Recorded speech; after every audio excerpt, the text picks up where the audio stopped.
পৃথিবী জুড়ে বিস্ময়কর সব আবিষ্কার আর নির্মাণ আমাদের তাক লাগিয়ে দেয় প্রতিনিয়ত।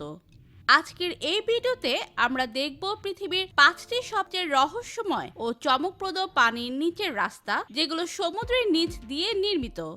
এগুলো কতটা নিখুঁতভাবে করা হয়েছে তা দেখলে আপনি চমকে যাবেন। তাই বিস্তারিত জানতে ভিডিওতে লাইক দিয়ে শেষ পর্যন্ত দেখুন। ইউরো টানেলটি বিশ্বের দীর্ঘতম পানির নিচের রেল টানেলগুলোর অন্যতম। এটি ইংল্যান্ডের ফোকেস্টন শহরকে ফ্রান্সের কালে শহরের সঙ্গে সংযুক্ত করেছে। এই টানেলটি মোট 50.5 কিলোমিটার দীর্ঘ, যার মধ্যে প্রায় 38 কিলোমিটার পানির নিচে। এটি নির্মাণ কাজ শুরু হয় 1988 সালে এবং শেষ হয় 1994 সালে। এটি মূলত উচ্চ গতির ট্রেন পরিবহনের জন্য ব্যবহৃত হয়। ইউরোস্টার ট্রেন এই টানেল ব্যবহার করে যাত্রী এবং মালামাল পরিবহন করে। টানেল নির্মাণের সময় প্রকৌশলীরা নানা জিওলজিক্যাল প্রতিবন্ধকতার সম্মুখীন হন, যেমন নরম কাদামাটির স্তর, পানির চাপ এবং গ্যাসের সঞ্চালন। 3টি সমান্তরাল সুড়ঙ্গ তৈরি করা হয়, 2টি ট্রেন চলাচলের জন্য এবং একটি জরুরি রক্ষণাবেক্ষণের জন্য। সেইকান টানেল জাপানের হোনশু ও হোকাইডো দ্বীপকে সংযুক্ত করেছে। এটি বিশ্বের দ্বিতীয় দীর্ঘতম রেল টানেল এবং সবচেয়ে গভীর পানির নিচের টানেল। এর দৈর্ঘ্য 53.85 কিলোমিটার, যার মধ্যে 23.3 কিলোমিটার সমুদ্রের নিচে।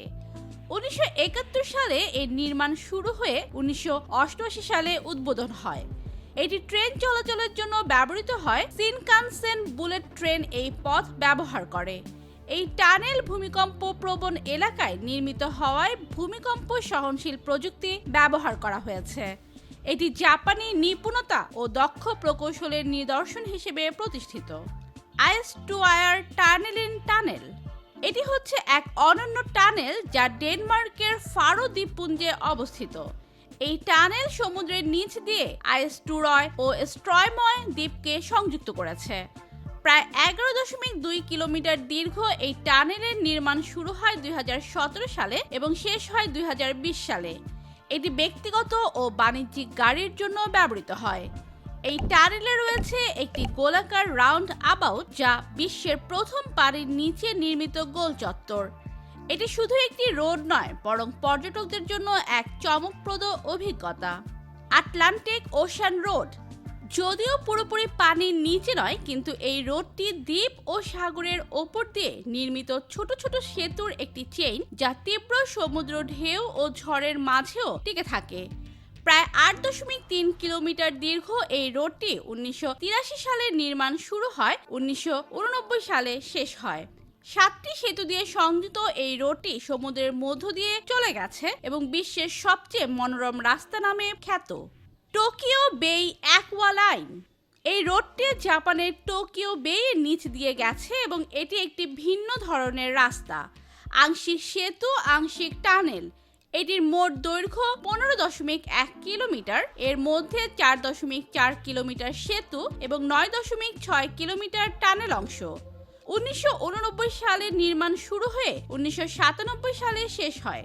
এটি কানাগাওয়া ও চিবা প্রিফেকচারকে সংযুক্ত করে এবং যানবাহন চলাচলের জন্য ব্যবহৃত হয়।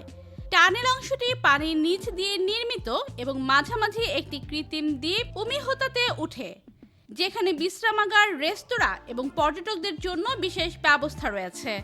এই রোডটি প্রযুক্তি আর পর্যটনের এক অসাধারণ মিশ্রণ। তো প্রিয় দর্শক, পানির নিচে দিয়ে নির্মিত এই রাস্তাগুলোর মধ্যে আপনার কাছে কোনটি সেরা মনে হয়েছে? কমেন্টে জানিয়ে দিন এবং নতুন নতুন ভিডিও পেতে চ্যানেলটি সাবস্ক্রাইব করুন। ধন্যবাদ।